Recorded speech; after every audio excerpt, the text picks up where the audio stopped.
Hello there, this is DBT, and this Art of Rooms. And alright, let's continue playing some more Asphalt 8, and today we're gonna be testing this car over here, the Ferrari 296 GTB. But before we go into that, I want to make a quick announcement, and that is that I have officially joined the content creator program for Asphalt 8. That's right, I am part of the CCP club now. Oh yeah, it sounds kind of weird when I say it like that, but anyway. So yes, I have officially joined, and that means a couple of things for both the channel and for you. Firstly, for you it's gonna mean that you're also gonna be able to get some a link a month to get some boosters in the game, some fusion coins, you know how it goes. And we're gonna talk about what it means for the channel, but before that, let's talk about this car over here. This is the newest Ferrari added in the game that is gonna be available in a car hunt very, very soon. And man, I am not a huge fan of Ferrari, but even I can admit that this is a very, very pretty looking car. Granted, I would love if it had a huge wing, but that's always the case for me in any car. I love them when they have wings. But yeah, so this is the newest car, and one thing that I gotta say, I love the fact that it has color options, because I also love when there are some cars that don't have color options. I don't like driving them that much, but being able to change it a little bit, oh yeah. So I think these are kind of like the standard Ferrari colors, but the color that really surprised me, and it's the one that I skipped, this thing. Look at this strange little green thingy. I don't know, I'm not super used to seeing green Ferraris, but this looks very nice. I know that that's a color that I would like to use, but first, obviously, we gotta use the Ferrari red. You can see that it's a car in Class A at the top of the bracket at the rank of 1772. You can see the rest of the stats over here. Now, I'm gonna talk a little bit about how I do videos over here, but for that, let's join the race and talk about it. So, if you're new to the channel, I want to make it very, very clear that the content that I make and the content that I will make in regards to testing these cars is not gonna be an objective test of performance. I don't do that. I'm terrible at checking what is the top speed, I mean the time to top speed or time to wall and all of that. I don't do that type of thing. I think that there's much more skilled people in the content creator program that do this type of test. So if you want the objective review in those numbers, that's where you should go. But in my side, what I like doing is just driving the car, because I like looking at it. I like listening to it. I like checking how overall it feels, and yeah, I think that's the best way of describing the type of content that I do when I quote-unquote review cars. It's just a subjective view, and you know, basically seeing what a mediocre player like myself can do. And at the end of the day, you know, there's a lot of alien skill players around, but I'm not one of them, and in a way I think that's good, because I can give you a view of what a normal player can do, even with great cars. So there you have it. First thing I gotta say, listen to these rooms.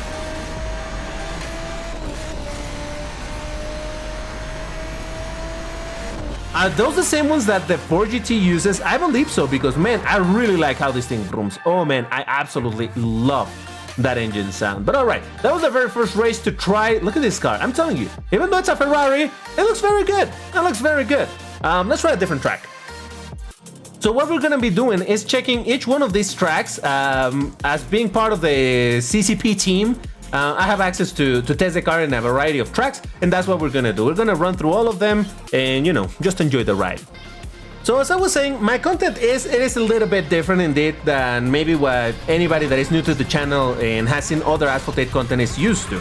Because I focus less about just on the numeric values, and I focus more just on showing the car, because to me, that is basically how I enjoy cars in this game. While obviously everybody's interested in getting a fantastic car, I am more focused on just driving cars that I enjoy or that I like. And even though, as I said like 7 times by now, that I'm not a huge fan of Ferrari, you know, this is the newest car, and in fact, you know, it's a new car in the car hunt, which it's gonna be the first one for this season. I hope there's more. I don't know just yet. But, you know, might as well have a look at it. And overall, as I was saying, I'm not an amazing player by any means, so don't expect here to see some amazing speed tricks or anything. My content in that sense is a bit more chill, where it's more about just enjoying the process rather than the nitty-gritty of numbers and whatnot. And let's see, can I do this? Can I do this? Ah! Alright, that was not too bad. Not great, but not too bad. Alright, good enough. Good enough. And by the way, I'm gonna be changing the color of the car in each one of the races, just so that we can see it, how it looks with the different coloration options, whatever. Now, as I was saying, there's also gonna being able to being part of the CCP also means some changes for the channel. But what are these, or how does that affect the channel? Well, The main thing is the fact that now I have access precisely to this type of events, this type of tests, some information about what's coming in the game and whatnot. And that is basically the main change. I know that some of my older viewers are gonna be a little bit skeptic with me joining if, you know, like, oh no, now he works for Gameloft. Well, first of all, I don't work for Gameloft. It's not a job. I don't get paid for any of this. This is just some way of doing some promotional material, I suppose. But yeah, there's no incentive for me monetarily or anything like that. So that is one thing. Another thing, it's also the fact that I'm still gonna be able to talk about the game openly. This means that I am not just not only gonna talk the good things about the game and I'm prohibited to talk about things that I'm critical of. No, that's not the case. And that was actually something that was very important for me on deciding if I was gonna be able to join this program or not. Because you know that I am very outspoken on things that I like, but also things that I don't like. And I think it's very important to have that balance of, you know, showing the things that are good and the things that are just not good. All right, let's get to the next race. For example, one thing that I've criticized for a long time, and I will continue to criticize it, is the treasure rush. I really don't like the treasure rush. I think it's a terrible situation, in my opinion, that it's locked behind such crazy RNG. I am more of the type of player that enjoys a somewhat deterministic type of rewards. I don't like the fact that you can straight up spend a bunch of money on the dices and maybe you're still not gonna get the car. So I've always been critical about it. I've made videos on this topic. But at the same time, as I was saying, there's also some good things. Like, for example, it seems that Gameloft has been listening to the request to have some free tries of the car. And granted, while this free try is exclusive to the content creators, there's, you know that for pretty much every single car hunt, there's now car hunt cups, in which it's a TLE, in which you can not only try the car, but you can actually get rewards for doing so. You can get a bunch of, I think it's like 300,000 fusion coins or something like that. So there's definitely something to criticize, some things to bring out that are good. I do believe that they're making changes little by little, baby steps, into improving this game and making it a bit more accessible for players to get, you know, a taste of what the car is like if you want to spend some money into getting it and getting some rewards also in the process, which honestly, it's a really good thing. So my point with all of this is just being that the content in the channel really is not gonna change. I'm still gonna make a content general multiplayer test of some cars that I own and whatnot. I'm still gonna talk about what's happening in the game. And like I was saying, the main difference is now that I have the access to check some of the newer stuff and tell you what I think. And if you wanna know what I think about this car, well, the very first thing, the first two things that I've already said is that I think the car looks nice. Again, not a fan of Ferrari for like the 12th time in this video. It looks nice, it sounds great, and honestly it seems to drive pretty nice. Nitro duration seems good. Not the most amazing nitro duration out there, but it seems good. And as far as handling and all of that, handling seems fine. Drifting, I haven't had much chances yet to check it out, other than in the orbital, no, not orbital, the Sector 8 loopy section, but hey, as I was saying, I'm not gonna be the one to tell you, oh yeah, this car is objectively that much better than that other car. Nah, that's not how I do it. All I'll say is that it drives nice, it looks nice, it sounds nice. Yes, will I get it? Probably not. It's still a Ferrari, so that's not my objective. If you don't know anything about my channel, I am about Lamborghini. I am a Lamborghini fanboy, and oh boy, I am both so happy and so frustrated with what's happening with the Lamborghini in this update. I love the fact that there's new Lambos. I just hate the fact that one of them is locked behind a treasure rush. Holy mother of... It's gonna be such a pain in the rear for me to acquire that car if I can get it, because as I was saying just a minute ago, I don't love treasure rush, and how if I want to get the car, it's a lot of RNG involved into it, so... man, you can only wish me some good luck over here, because that's all I can bank on. And talking about getting things, if you want to get a heart and a pin, you need to leave me the key phrase in the comments. The first person to do so gets both the heart and the pin, and the key phrase is RNG gods. Please let DBT get this Torado. That is the key phrase again. First person gets the heart, gets a pin. Anybody else that posted afterwards is still gonna get a heart. Obviously no more pins because you can only pin one single comment, but anyway. So yeah, I'm gonna see what I do about this Torado. I really want to get that car, and from what I understand, you can spend a really considerable amount of money to guarantee getting the car.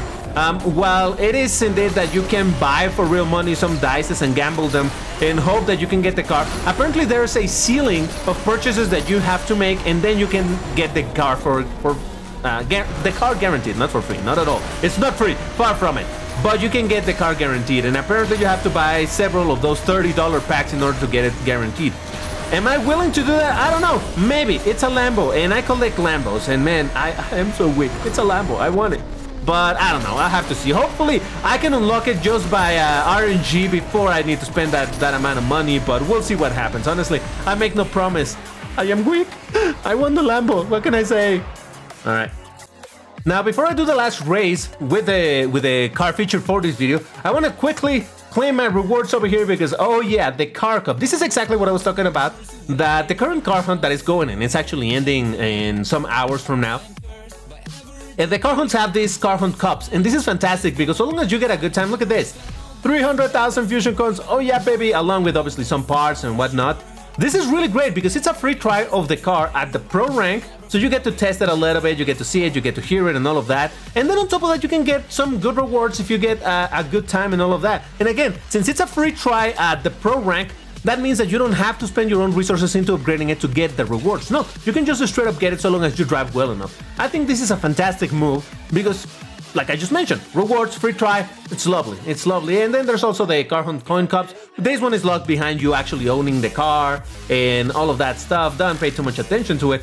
But this should bring me to the reward tier that I want, which is the other thing that was actually introduced back in this car hunt, in the current car hunt. And I think it's a really good move. And that is that finally you can actually acquire the free car of the free lane for free. It used to be the case where you could only get it at tier 50, now you can get it at tier 37, so long as you do all of your objectives, all of the objectives in the car hunt and claiming the free coins every single day, you should be able to get to tier 37 without spending a dime, so you can get this car for free. It's a Class D car, yeah sure, but if you don't have it, why not? I mean, it doesn't hurt to get a new car for free, right? Even if you're not gonna upgrade it, like it's my case because I don't think I'll ever upgrade this thing. But still, it's kind of good to have the opportunity to get a free car again, and you know, the fact that you literally can do it for free. I think these two things, the car hunt cup and having cars again available for free, it's a good thing. Now, I know what you're thinking. Wouldn't it be better if the free car in the car hunt was actually the same car as the car hunt as it was before? Yes, that would be the optimal scenario, but hey, like I'm saying, baby steps, little by little, the game, you know, at some point the cars were available for free at tier 50, even if it was a completely different car in Class D. But then that changed because you could no longer reach tier 50, and they have walked that back by making it into tier 37, where you can get just by doing the missions for the car hunt. So yeah, baby steps. I don't know, maybe someday Gameloft will consider bringing back the actual featured card into the car hunt for free at a high tier, which honestly would be the best case scenario, but we'll see how it goes. At the end of the day, I do understand a little bit the moves that were made into making the cars exclusive in a pay to win type of situation, but hey, we'll see what happens. In the meantime, I switch back to the red color of this Ferrari because it's Ferrari. Ferrari equals red. What can I say? It's a very effective marketing thing that Ferrari has done on you, me, everybody, associating Ferraris with red. So hey, successful. I guess it's the same way that Apple managed to make it so that apples equals white, right? That type of deal. I don't know. White color, by the way, just clarify. But there you have it. I just wanted to make a bit of a test with this car. Again, it's not a performance review, it's just for you to look at the car, have a little bit of an idea of what it sounds like, what it looks like, maybe what it drives like. But again, if you want to see objective performance reviews, check out the other creators. They do a really good job at measuring in frames the acceleration of the cars and all of that. So that's pretty good. But for now, why don't you check this video about the Serato Treasure Rush overview, or maybe this other video on how you can skip stages and the Reventon special events. Useful information if you don't have all of those cars. But that's gonna do it for this video. Thank you very much for watching, and I'll see you in the next one. Take care and stay safe. Bye bye.